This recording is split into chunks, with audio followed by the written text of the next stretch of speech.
Shalom, selamat pagi saudara yang terkasih dalam Tuhan.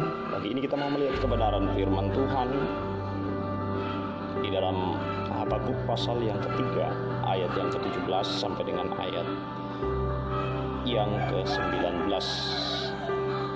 Demikian firman Tuhan, sekalipun pohon ara tidak berbunga, pohon anggur tidak berbuah, hasil pohon zaitun mengecewakan. Sekalipun ladang-ladang tidak menghasilkan bahan makanan, kambing domba terhalau dari kurungan, dan tidak ada lembu sapi dalam kandang. Namun aku akan bersorak-sorak di dalam Tuhan, beria-ria di dalam Allah yang menyelamatkan aku. Allah Tuhanku itu kekuatanku, Ia membuat kakiku seperti kaki rusa. Ia membiarkan aku berjejak di bukit-bukitku. Amin. Saudara, kebenaran firman Tuhan menjadi bagian di tengah-tengah kehidupan kita hari lepas hari. Ketika kita menghadapi keadaan seperti dikatakan firman Tuhan dalam kitab Pengkhotbah, segala sesuatu ada waktunya. Untuk segala sesuatu ada waktunya, ada masanya. Dan masa-masa sekarang ini adalah masa-masa yang bagi kebanyakan orang adalah masa-masa yang sulit. Masalah ekonomi, masalah kesehatan, virus yang melanda itu menjadi bagian tantangan tersendiri. Tetapi bagi setiap orang yang percaya, kitab Habakuk mengatakan ada jaminan, ada tanggung jawab yang sangat-sangat luar biasa yang dianugerahkan Tuhan dalam kehidupan kita. Bahwa sekalipun tidak ada harapan bagi orang-orang di luar Tuhan, tetapi bagi anak-anak Tuhan, bagi orang-orang yang mengandalkan Tuhan selalu ada kekuatan dan pengharapan. Dikatakan sekalipun pohon ara tidak berbunga, pohon anggur tidak berbuah, pohon zaitun mengecewakan, ladang-ladang tidak menghasilkan. Ini berbicara tentang satu krisis di mana secara logika tidak ada harapan untuk mendapatkan jaminan memenuhi kehidupan hari demi hari, memenuhi kebutuhan kita. Tetapi di bagian ini Habakuk mengajak kita untuk tetap mengandalkan Tuhan.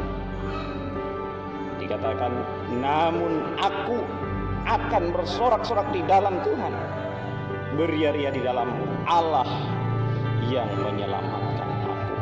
Menjadi bagian kita bersama bahwa Allah kita adalah Allah yang akan menyelamatkan kita. Dialah satu-satunya pengharapan kita. Dialah satu-satunya harapan yang membawa kita kepada kemenangan. Karena itu tetaplah bersorak di dalam Tuhan. Situasi boleh sulit, kondisi ekonomi boleh sulit, tetapi orang-orang yang bersama-sama dengan Tuhan mendapatkan kekuatan baru. Orang-orang yang menanti-nantikan Tuhan, Nabi Yesaya katakan, mendapat kekuatan baru. Tetaplah bersukacita, tetaplah bersorak-sorai di dalam Tuhan. Sekalipun secara ekonomi mungkin dalam keadaan sulit, tetapi firman Tuhan menjadi jaminan atas setiap kehidupan kita. Injil Matius pasal yang ke-6 ayat 33. Tetapi carilah dahulu kerajaan Allah dan kebenarannya, maka semuanya itu akan ditambahkan kepadamu. Tetap bersukacita, tetap bersorak-sorai dalam Tuhan. Cari Tuhan dalam setiap keberadaan kita, sehingga kita boleh menikmati kekuatan. Dikatakan Allah Tuhanku itu kekuatanku, Ia membuat kakiku seperti kaki rusa. Ia membiarkan aku berjejak di bukit-bukit.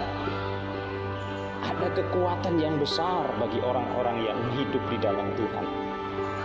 Ada kekuatan yang membuat kita mampu menghadapi segala situasi, segala keadaan, segala kondisi di tengah-tengah kehidupan kita. Karena itu jangan takut. Apapun yang terjadi dalam kehidupan kita, tetaplah percaya bahwa Allah kita, Allah yang akan menyelamatkan kita. Allah kita, Allah yang senantiasa memelihara hidup kita dan membuat hidup kita berkemenangan. Sekalipun secara manusia tidak ada dasar untuk berharap, tetapi orang-orang yang takut akan Tuhan memiliki pengharapan. Orang-orang yang diam di rumah Tuhan akan menikmati jaminan. Dan orang-orang yang hidup di dalam kasih karunia Allah mendapat jaminan.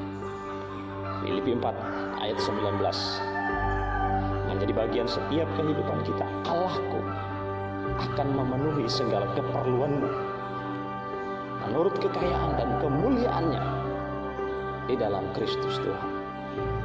Bila kita terus mengandalkan Tuhan, menaruh pengharapan kita kepada Tuhan, bersorak-sorak di dalam Tuhan, dalam setiap situasi, dalam setiap kondisi yang kita hadapi, tetaplah hidup melekat kepadanya.